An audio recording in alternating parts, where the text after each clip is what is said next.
গামলাটা এই সেলের মতো লাগতেছে।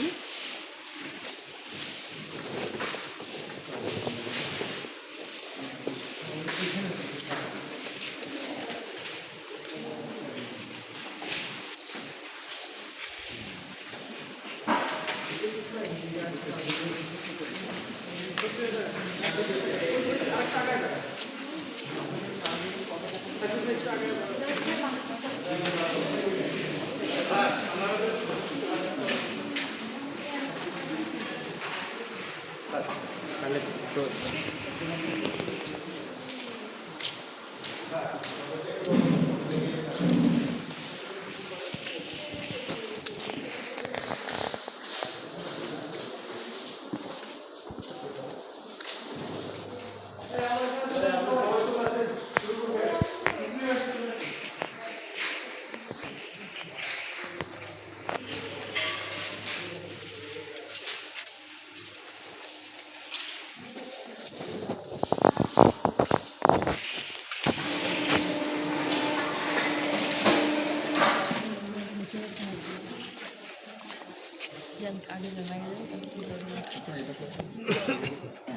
এখানে প্রথমত হচ্ছে এই কাঁচা মালটা চাষিদের থেকে সংগ্রহ করি।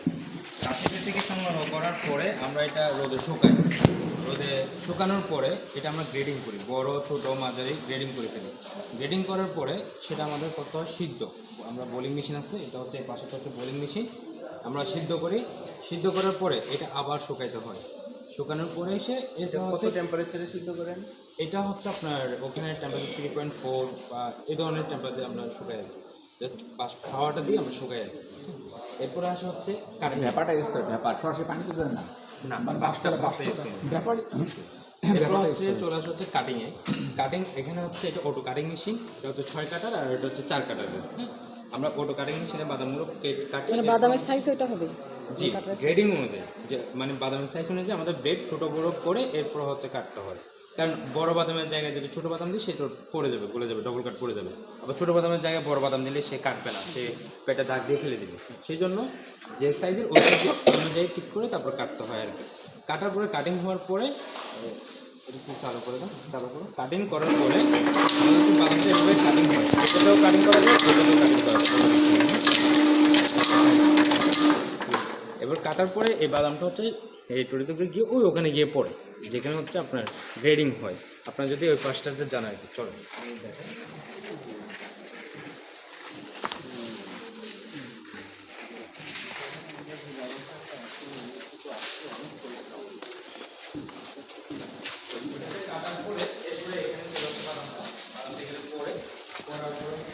এখানে যেগুলো না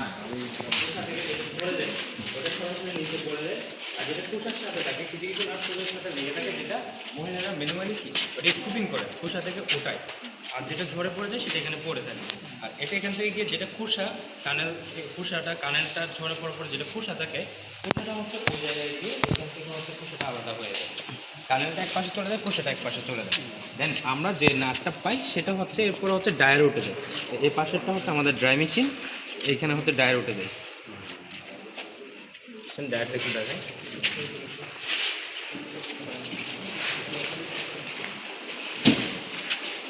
এটা হচ্ছে ড্রাই মেশিন। ওই যে কানেলটা যেটা নাট বের হচ্ছে ওটা হচ্ছে এখানে ড্রাই করা হয়।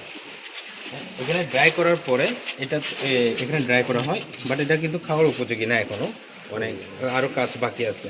এখানে কতটুকু রাখতে হয় ড্রাই?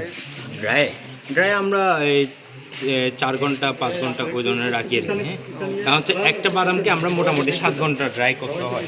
সেটা স্কুপ ওই যে কাটিং হওয়ার পরে একবার ড্রাই করতে হয়, দেন আবার ফিলিং হওয়ার পরে আরেকবার ড্রাই করতে হয়। সেই জন্য ওইটা ওভাবে মিলে আমাদের ড্রাইটা করতে হয় আর কি।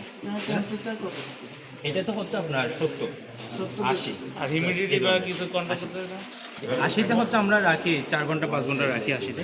দেন হচ্ছে ফিলিং হওয়ার পরে আবার 2 ঘন্টা 3 ঘন্টা আমরা 120-এ 100-তে রাখি আর কি। এরপরে ড্রাই ওঠার পরে বাদামটা চলে যায় হচ্ছে ফিলিং। এর পাশেটা হচ্ছে ফিলিং মেশিন, মানে বাদামের উপরে যেটা আরেকটা আবরণ থাকে ওইটা আমরা এখানে ফিলিং মেশিন, অটো ফিলিং মেশিনে এখানে হচ্ছে আমরা বাদামটা উপর থেকে দিই।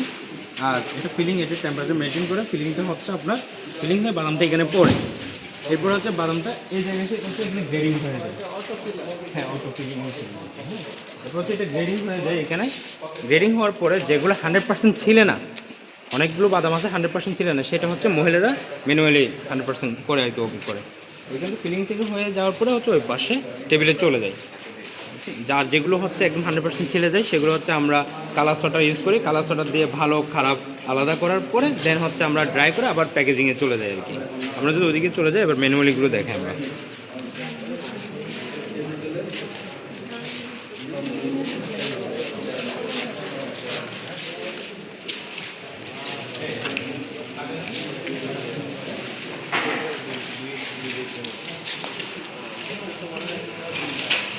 উনি হচ্ছে যেটা করতেছে সেটা হচ্ছে ম্যানুয়ালি কাটিং করতেছে। আপনারা একটু আগে দেখে আসছেন যে অটো কাটিং মেশিন।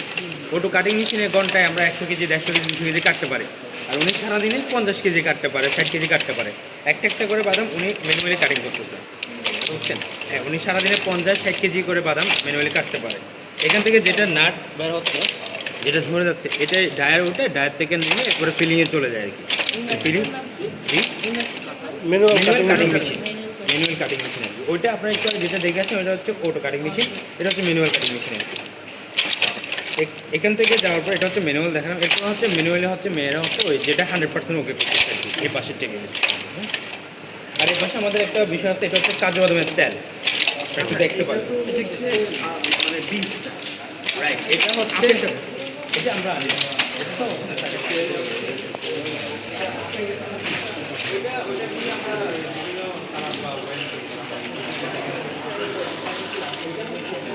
এগুলো কি ওই যে ইয়াতে থাকে ফলের অংশটা বাকিটা গরম হয়ে খোসাটা বেরোচ্ছে আর তেলটা দিকে বেরোচ্ছে।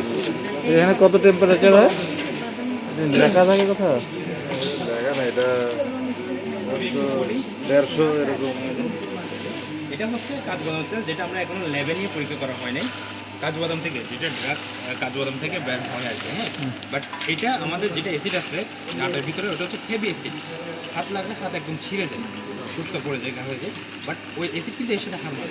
এটা যখন আমরা ইউজ করি ওই অ্যাসিডটা চলে যায়, বুঝতে পারছেন? এটা আমরা এখন লেভেল নিই। এটা কি বীজ থেকে করা হয় না?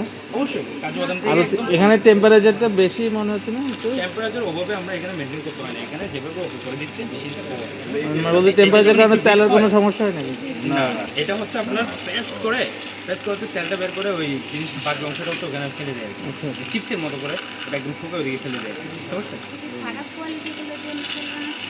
আমরা হ্যাঁ আপাতত হচ্ছে যেগুলো খারাপ কোয়ালিটি না, যেগুলো হচ্ছে আপনার বিক্রয় উপযোগী না, ভাঙা আর কি, ভাঙা ভাঙা।